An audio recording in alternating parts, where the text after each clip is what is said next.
Les amis, bonjour à tous, j'espère que vous allez bien. Bienvenue dans cette nouvelle vidéo. Aujourd'hui les gars, je vais parler d'un sujet très important les amis, je sais plus parler, il fait un peu froid donc j'ai du mal à articuler des fois. Comme vous le savez, je vais pas faire le Jean Matrix ici. Dans la société, on joue tous un petit rôle, en tout cas quand on est, en dehors de chez soi, qu'on est plus tout seul. On joue une petite pièce de théâtre finalement, et c'est pas grave, c'est même normal, j'ai envie de dire, c'est très bien comme ça.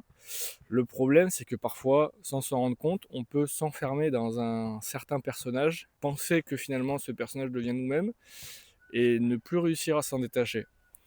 Pour parler de ça, je vais raconter un petit peu ma vie. Je suis désolé les amis, mais c'est pour illustrer un petit peu tout ça.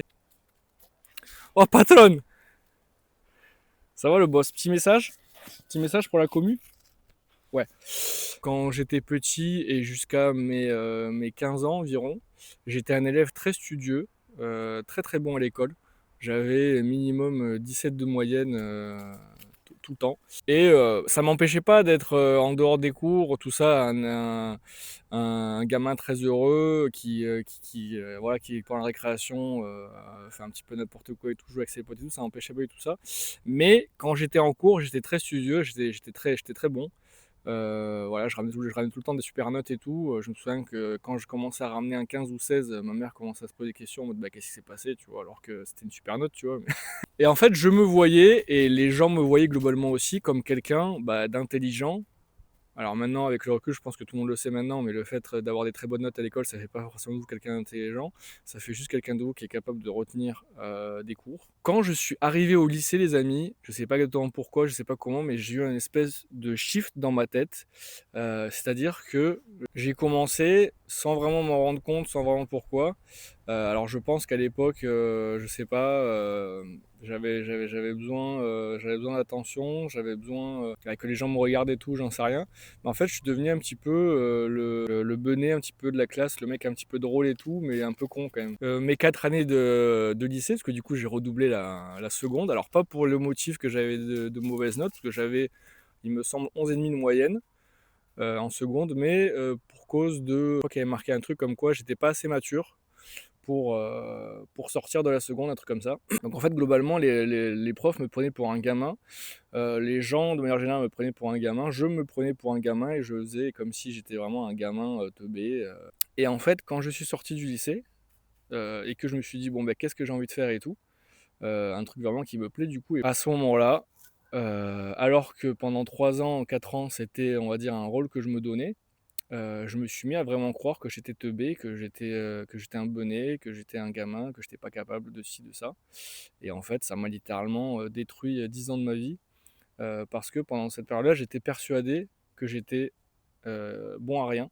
Et un exemple très parlant de ça, et c'est pour ça que j'ai pensé à cette vidéo, c'est parce que il y a pas si longtemps que ça, j'ai eu un espèce de déclic. C'est que quand j'avais, je crois, un peu plus de la vingtaine, euh, j'ai une amie qui est tombée enceinte. Et en fait, quand un jour elle a ramené son bébé dans notre groupe d'amis, je crois que je crois que c'était pendant un repas au resto ou un truc comme ça, ou juste une soirée ou j'en sais rien.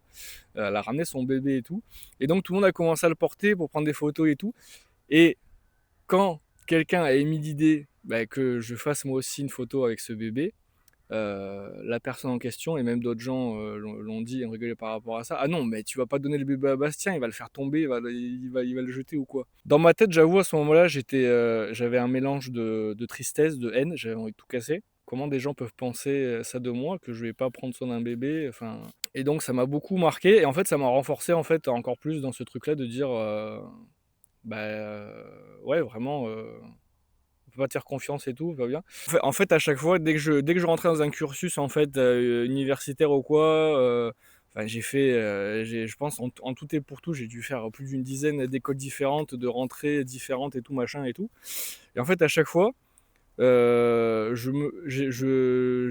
cette facilité à me convaincre que dans tous les cas, ça allait faudrait que j'étais pas capable et tout machin. Et je pense que tout ça part un petit peu au tout début du fait que je me suis donné un rôle au lycée du mec ben, qui est un peu bené, qui sait pas trop faire grand chose. Récemment, j'ai un ami qui a eu un enfant. Et ben cet ami, naturellement, quand je l'ai rencontré pour la première fois.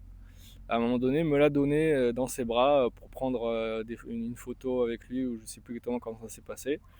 Mais je me suis retrouvé avec ce bébé dans mes bras. Ça m'a fait prendre conscience de tout, un peu de tout ce truc, et en fait, si j'étais capable de prendre un bébé, quoi, alors que pendant, du coup, quasiment un peu moins de 10 ans de ma vie, j'avais peur de prendre un bébé dans mes bras littéralement, parce que j'étais convaincu que je pouvais le faire tomber, quoi. Je sais que ça paraît complètement con dit comme ça, mais voilà.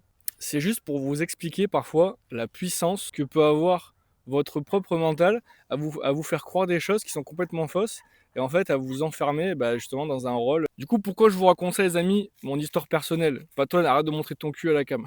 C'est que tout simplement, les amis, comme ma petite histoire pouvait vous le laisser deviner, c'est que ça peut être très dangereux parfois de se donner un rôle et d'être convaincu que ce rôle et qu'en fait, tout simplement, parfois, vous pouvez être, du coup, convaincu de quelque chose qui est complètement faux, et ça peut littéralement vous pourrir la vie ou une grosse partie de votre vie.